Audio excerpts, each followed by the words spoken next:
Good evening. তো চলো বন্ধুরা, আর একটা নতুন ব্লগ নিয়ে আমি তোমাদের সামনে হাজির হয়েছি পম্পাস ডেইলি রুটিনে।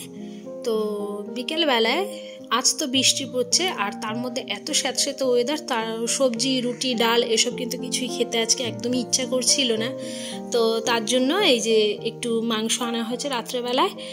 আর এটা দিয়ে কী বানাচ্ছি, কীরকম করে কি বানাবো সেগুলো তোমরা নিশ্চয়ই ব্লগের সাথে থাকো, তারপরে তো দেখতে পাবেই। তো তার আগে চলো, রান্না তো পরে হবে, তার আগে তো ধোয়া পরিষ্কার করা এগুলো তো করতেই হবে। একটা রান্না করার পেছনে অনেকগুলো কিন্তু খাটনি থাকে, যেমন মাছ মাংস যাই রান্না করি না কেন সেইগুলোকে পরিষ্কার করে ধোয়া, তারপরে তার জন্য মশলা করা, এবার রান্না বানানো, মানে রান্না করা, তো অনেক কিছুই কিন্তু থাকে। একটা রান্নার পেছনে অনেক খাটনি থাকে। তারপরে তো আছে মাজা ঘষা পরিষ্কার করা।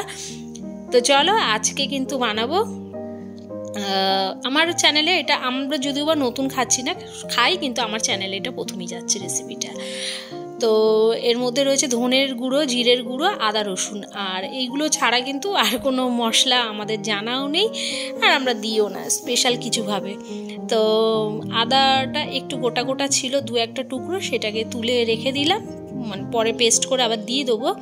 তো প্রথমে আদা রসুন ধনের গুঁড়ো জিরের গুঁড়ো দিয়ে চিকেনটাকে ভালো করে কিন্তু মিশিয়ে নিলাম।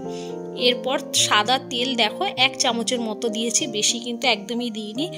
খেলেই হবে না, নিজের শরীরের দিকেও কিন্তু দেখতে হবে। আগে ছিল শুধু স্বাদ দেখতাম, বা তেলের পরিমাণ যেন কোনো মতে কম না হয় সেইটুকু সবসময় ধ্যান রাখতাম, যাতে বেশি হয়। কিন্তু এখন সবসময় ধ্যান রাখি তেলটা কতটা আমি কম ইউজ করতে পারবো। তো দেখো এদিকে এবার নুন হলুদ টলুদ সব দিলাম, লঙ্কার গুঁড়ো দিলাম, দিয়ে আবারও ভালো করে চিকেনটাকে আমি কিন্তু মাখিয়ে নিচ্ছি, বা মশলার সাথে ভালো করে মিক্সড করে নিচ্ছি। তো এরপর যেটা সেটি হলো একটা খুবই গুরুত্বপূর্ণ জিনিস। আচ্ছা, তো এটি অ্যাড করছি, এটি হলো কর্নস্টার্চ। তো এর ওপরে দিয়ে দেবো কিন্তু একটা গোটা ডিম, মানে কাঁচা ডিমটাকেই দিয়ে দেবো। তো দিয়ে ভালো করে এই দুটোকে মিক্সড করে নেব। আর এতক্ষণে কিন্তু সবাই বুঝে গেছো যে অ্যাকচুয়ালি রেসিপিটা কি হতে চলেছে। তো অনেকে ভাবতে পারো পকোড়াও হতে পারো, অনেকে ভাবতে পারো কিন্তু চিলি চিকেনও হতে পারে। তো কি হচ্ছে সেটা তো থাকলেই বুঝতে পারবে।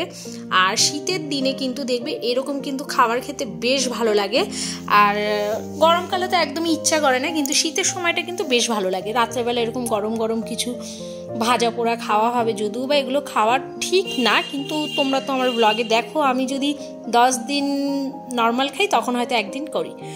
তো এতক্ষণে আশা করি বুঝতে পেরেছো, হ্যাঁ ঠিকই, রাত্রেবেলা চিলি চিকেন হবে আর গরম গরম রুটি হবে। আর শাশুড়ি মায়ের জন্য তো রান্না রাখাই রয়েছে, কোনো অসুবিধা নেই, রাত্রেবেলা এইটুকু করলেই কিন্তু আমাদের হয়ে যায়। তো চলো এদিকে এক এক করে তেলের মধ্যে সব চিকেনের পিসগুলো দিয়ে দিচ্ছি আমরা। আর আমরা কেন বলছি, রান্নাটা আমার সাথে আমার কর্তামশাই বা আমার গপুবাবু কিন্তু পুরোটাই হেল্প করেছেন। তো মানে হয় না, দেখবে যারা কাজকর্ম নিয়ে খুব ব্যস্ত থাকতে ভালোবাসে, বা যারা মানে সবসময় বিজি থাকতে ভালোবাসে, তারা কিন্তু একদম বসে থাকতে পারে না। তো এমনি শীত পড়েছে, তার মধ্যে বৃষ্টি, বাইরে কোথাও যেতে পারবে না, নিজের কাজকর্ম শেষ, তো এখন কি করবে, এখন বউয়ের সাথে রান্নায় মানে হাত লাগিয়ে দিয়েছে। আর এমনি ভীষণ ভালো রান্না করেন, আমি সব রেডি করে দিয়েছি। তো আমাকে বললো যে চলো একসাথে দুজন মিলেই করি এগুলো। তো বেশিটাই কিন্তু মানে গপুবাবুই করেছে, আমি ওই জোগাড় যন্ত্র এগুলোই করে দিয়েছি। আর এইসব রান্নাগুলো না উনি খুব ভালোই করে খেতে, বেশ ভালো লাগে খেতে। মানে আমি যতটা না ভালো পারি, বিরিয়ানি যেমন এখন আমার উপর পুরোটাই ছেড়ে দিয়েছে, কিন্তু প্রথম আমি একদমই বানাতাম না, সব কিছু জোগাড় করে দিতাম, মাপটা কিন্তু উনি দিত। আর বিরিয়ানির চালটা বসানোটাই কিন্তু মেন একটা জিনিস, মানে নুন, তারপরে হচ্ছে মিষ্টি, গোলাপ জল, কেওড়া জল, যেমনি একটা মাপের ব্যাপার থাকে, দেখবে অত্যাধিক কিছু হলেই ভালো লাগে না। তো যে এই রান্নাটাও কিন্তু সেরকমই, যতবারই করেছে উনিই করেছে, আমি এখন অবধি করিনি। আর আজকে আমি পারতাম সত্যি করতে গেলে, কিন্তু ওই যে উনি মানে ফ্রি আছে, তো বিজি নিজেকে করে রাখার একটা চেষ্টা, এটাই, আর কিছু না। তো মানে এতটাই জায়গা কম লাগছে, দুজন মিলে দাঁড়িয়ে রয়েছি, তো আমি না স্ট্যান্ডটাকে সেট করতে পারছি না, যেহেতু ওনার এই অভ্যাস নেই এইভাবে ফোনের মধ্যে রান্না করার। তো বুঝতে পারছেন আমি একটু ব্লগে দেবো, তো ফোনটাকে এইভাবেই সেট করেছি, বা কখনো আমি ধরছি, তোমরা হয়তো বুঝলেও বুঝতে পারো। তো এদিকে দেখো চিলি চিকেন করার জন্য যে গ্রেভিটা দরকার সেটাই করে নিল। কাঁচা টমেটো, ক্যাপসিকাম, একটু হলুদ ক্যাপসিকাম মানে ইয়েলো ক্যাপসিকাম হলে ভালো হতো, কিন্তু গ্রিনটাই পাওয়া গেছে, গ্রিনটা দিয়ে কাজ চালানো হচ্ছে। আর গোটা গোটা মানে গোটা না, একটু বড় স্লাইস বার করা হয়েছে মিহি না পেঁয়াজের, যেরকম চিলি চিকেনে দেয় আসলে এটাই। আর সয়া সস দেওয়া হলো, আর হচ্ছে এই টমেটো সস। আর অনেকে কিন্তু আজিনা মটর ব্যবহার করে, আমরা কিন্তু কোনো রান্নাতেই আজিনা মটর দিই না, মানে আমাদের পার্সোনালি আমাদের ভালো লাগে না দিতে, তো আমরা দিই না সবসময় না, একটু নর্মালের মধ্যে যে কোনো রান্না ঠান্নাগুলোকে আমরা করার চেষ্টা করি। আর তেলের পরিমাণ দেখতে পাচ্ছ খুবই কম। চিকেন পকোড়া যে ভাজা হয়েছে সেই তেলটা কিন্তু অর্ধেকের বেশি তুলে রাখা হয়েছে, সামান্য তেলেই কিন্তু রান্নাটা হচ্ছে। তো ব্যাস এই তো চিকেন ভাজা মানে পকোড়াগুলো এর উপরে দিয়ে দেওয়া হলো। আর এইভাবে না পকোড়া, চিকেন পকোড়াও কিন্তু সেমভাবেই করা হয়। হ্যাঁ, সেট করার জন্য হয়তো সেটা 3-4 ঘন্টা যদি ওই মশলা টশলা দিয়ে ম্যারিনেট করে রাখা যায় তাহলে কিন্তু সেটা বেশি ভালো হয়। আর এবার ওপর থেকে কিন্তু কর্নস্টার্চটা আবার কিন্তু লিকুইডভাবে গুলে দিয়ে দেওয়া হলো, তাতে এই যে চিলি চিকেনের যে একটা মানে গ্রেভিটা সেটা কিন্তু ঠিক করে দেয়, কেন এর মধ্যে মশলা বাটা বোটা নেই তো তার জন্য। তো চলো এবার একদম কিন্তু তোমাদেরকে কমপ্লিট হওয়ার পরে এই যে দেখিয়ে দিচ্ছি কেমন হয়েছে, একটু দেখে নাও। আমি গামলার মধ্যে তুলে রেখেছি আর ওপর দিয়ে কটা কাঁচা লঙ্কা চিড়ে দিয়েছি। আর আমাদের এই রান্নাটা করতে ওই 45 মিনিট থেকে 1 ঘন্টার মতো কিন্তু লাগলো টোটাল, রুটি টুটি করে। আর ওদেরকে দিয়ে দিয়েছি খেতে, আমার শাশুড়িমাকেও দিয়ে দিয়েছি। আর এবার আমারটা আমি বানাচ্ছি রুটি। তুমি ভাবতেই পারো তোমরা যে তুমি কেন তোমার রুটিটা একসাথে করে নাও না। অ্যাকচুয়ালি কী বলো তো, আমাদের ঘরে লুচি, রুটি, পরোটা ভাজা হয় আর দেওয়া হয়, তো ওর জন্য কিন্তু সবাই আমরা গরমটাই খেতে পারি। এমন না যে আমি দেখো গরম গরম ভাজছি কিন্তু বা বানাচ্ছি, কিন্তু মানে রেখে দিলে কি হয় জানো তো, এই যে সাথে সাথে যে তৈরি করে দেওয়ার এই গরমটা কিন্তু থাকে না। তো আমি কি করি, যখন যেরকম হয় তাকে তারটা দিয়ে দিই। আর আমারটাও যে আমি কিন্তু গরমভাবেই খেতে পারি, পরে যে এই যে দুটো আমি কেন বলো তো, ওদেরকে খেতে দিতে দিতে আমার খাবারটা কিন্তু অলরেডি ঠান্ডা হয়ে যায়। তো তার জন্য আমি কি করি, ওরা খেতে বসে পড়ে, আমি তারপরে আমারটা বানিয়ে নিয়ে আমারটা আমিও খেয়ে নিই, আর তাতে আমরা সবাই গরমটাই খেতে পারি। তো আর গরমকালে একটা অন্যরকম, সে ঘরে গিয়ে বসে খেলাম তৈরি করে। গরমকালে তো আর এতটা গরম খাবার ব্যাপার থাকে না। আর সত্যিকারের কথা বলতে গেলে খাবার দাবার করে 5 মিনিটের মধ্যে রাখলেই কিন্তু ঠান্ডা হয়ে যাচ্ছে। তো এই তো আমার দুটো রুটিও হয়ে গেল। আর তার সাথে সাথে কিন্তু মোটামুটি মানে এখন কিন্তু ঘড়ির কাঁটায় বাজে 9:10। আজকে খুব তাড়াতাড়ি রান্না টান্না হয়ে গেছে, খাওয়াও হয়ে গেছে। আর ব্যাপারটা কি বলো তো, মানে বাইরে তো এমনি বৃষ্টি বৃষ্টি ওয়েদার, তার মধ্যে দেখো ঠান্ডা, আর মানে বেশিক্ষণ জেগে কোনো লাভ নেই।